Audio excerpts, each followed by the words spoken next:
Assalamualaikum warahmatullahi wabarakatuh. Ketemu lagi sama YD Channel.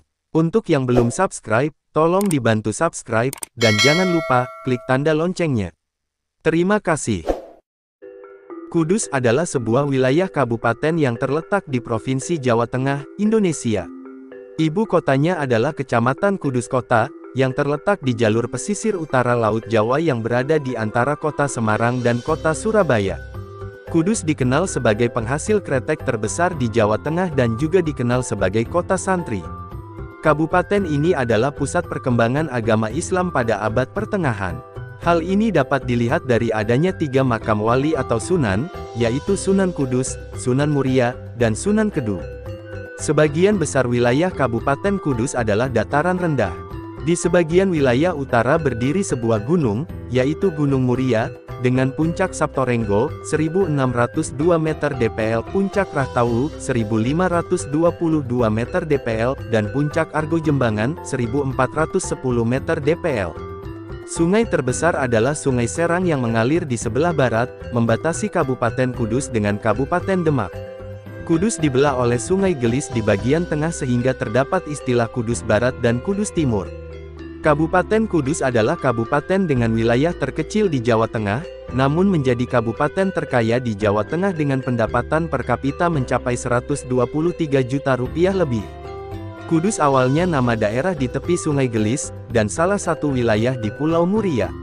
Dahulu daerah Kudus bernama Tajuk, disebut Tajuk karena di daerah tersebut terdapat banyak tajuk. Tajuk merupakan bentuk atap arsitektur tradisional yang sangat kuno dipakai tujuan keramat. Tajuk dahulunya dijadikan tempat bersembahyang warga Hindu di daerah tersebut. Dengan demikian Tajuk dulunya sudah memiliki sifat kekeramatan tertentu. Sunan Kudus mendekati warga Tajuk dengan membuat struktur atas menara Kudus yang berbentuk tajuk. Warga hidup dari bertani, membuat batu bata, menangkap ikan, dan berdagang. Setelah kedatangan Sunan Kudus, kota itu dikenal sebagai Al-Quds, yang berarti Kudus. Kota Tajuk memang sudah lama menjadi kota perdagangan, tetapi karena posisinya agak jauh dari Selat Muria, tidak ada pelabuhan besar di kota Tajuk, hanya pelabuhan transit, yang nanti akan transit lagi ke pelabuhan Tanjung Karang di tepi Selat Muria. Pada saat itu, Selat Muria masih dalam dan lebar, sebagai jalan pintas perdagangan. Pelabuhan Tanjung Karang adalah pelabuhan transit penghubung ke pelabuhan Demak, Jepara, dan Juwana. Komoditas utama ekspor pelabuhan Tanjung Karang adalah kayu yang berasal dari Muria, yang juga digunakan sebagai salah satu material pembangunan Masjid Agung Demak. Pedagang dari Timur Tengah, Tiongkok, dan pedagang antar pulau dari sejumlah daerah di Nusantara berdagang kain, barang pecah belah, dan hasil pertanian di Tajuk, tepatnya di pelabuhan Tanjung Karang. Warga Tajuk juga terinspirasi filosofi yang dihidupi Sunan Kudus, Gus Cigang. Gus berarti bagus, Ji berarti mengaji, dan Gang berarti berdagang. Melalui filosofi itu, Sunan Kudus menuntun masyarakat menjadi orang berkepribadian bagus, tekun mengaji, dan mau berdagang. Dari pembauran lewat sarana perdagangan dan semangat, Gus Cigang, itulah masyarakat Kudus mengenal dan mampu membaca peluang usaha. 2 di antaranya usaha batik dan jenang. Kini, Selat Muria sudah hilang ditelan sedimentasi, begitupun dengan pelabuhan Tanjung Karang, hilang dan hancur ditelan sedimentasi. Berdirinya Masjid Menara Kudus sebagai hari jadi Kabupaten Kudus. Masjid Menara Kudus tidak lepas dari peran Sunan Kudus sebagai pendiri dan pemrakarsa. Sebagaimana para wali songo yang lainnya, Sunan Kudus memiliki cara yang amat bijaksana dalam dakwahnya. Di antaranya, dia mampu melakukan adaptasi dan pribumisasi ajaran Islam di tengah masyarakat yang telah memiliki budaya mapan dengan mayoritas beragama Hindu dan Buddha. Pencampuran budaya Hindu dan Buddha dalam dakwah yang dilakukan Sunan Kudus, salah satunya dapat kita lihat pada Masjid Menara Kudus ini. Masjid ini didirikan pada tahun 956 Hijriah atau 1549 Masehi. Hal ini dapat diketahui dari inskripsi prasasti pada batu yang lebarnya 30 cm dan panjang 46 cm yang terletak pada mihrab masjid yang ditulis dalam bahasa Arab.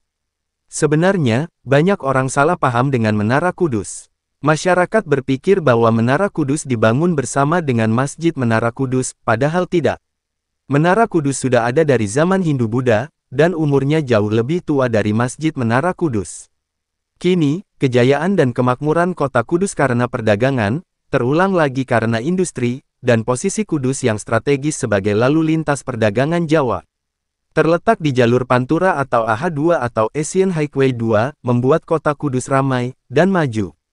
Bahkan Kudus adalah yang paling maju di Karesidenan Pati dan di Semenanjung Muria.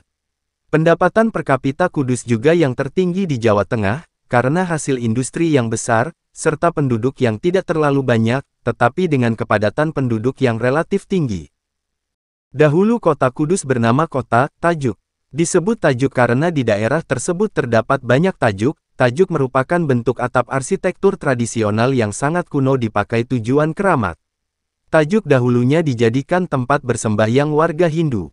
Dengan demikian kota Tajuk dulunya sudah memiliki sifat kekeramatan tertentu. Kota ini dianggap suci bagi warga setempat yang merupakan beragama Hindu. Jafar Shadiq atau Sunan Kudus tidak menghilangkan makna kekeramatan dan kesucian kota Tajuk. Terbukti Sunan Kudus menamai kota tersebut dengan nama kota Kudus berasal dari bahasa Arab yang berarti suci. Kudus bukan satu-satunya kabupaten yang menyandang nama Arab di tanah Jawa, karena Kabupaten Demak dan Kabupaten Kendala juga berasal dari bahasa Arab. Pada mulanya Sunan Kudus sedang mencari ilmu di Arab, tepatnya di Palestina, di kota Yerusalem menghadapi sebuah wabah, lalu ditugaskan pemimpin daerah itu untuk menghentikannya, dan berhasil memusnahkan wabah tersebut. Atas nama balas budi, pemimpin daerah itu memberi tanah kepada beliau, tetapi beliau menolak. Sunan Kudus lebih suka membina tanah di tanah Jawa, lalu pemimpin daerah itu memberi sebuah piagam batu, sebagai tanda hadiah kepemilikan tanah. Setelah pulang ke Jawa, Sunan Kudus berdakwah di kota Tajuk nama kota Kudus sebelum Islam, lalu berdakwah, dan membangun masjid di sana. Kini masjid itu dikenal sebagai Masjid Menara Kudus, dan piagam kepemilikan tanah itu ditempatkan di atas mihrab, dan menandai berdirinya kota Kudus. Sebenarnya disebut Al-Quds, tetapi karena lidah orang Jawa, cukup disebut Kudus saja. Terima kasih banyak telah menonton.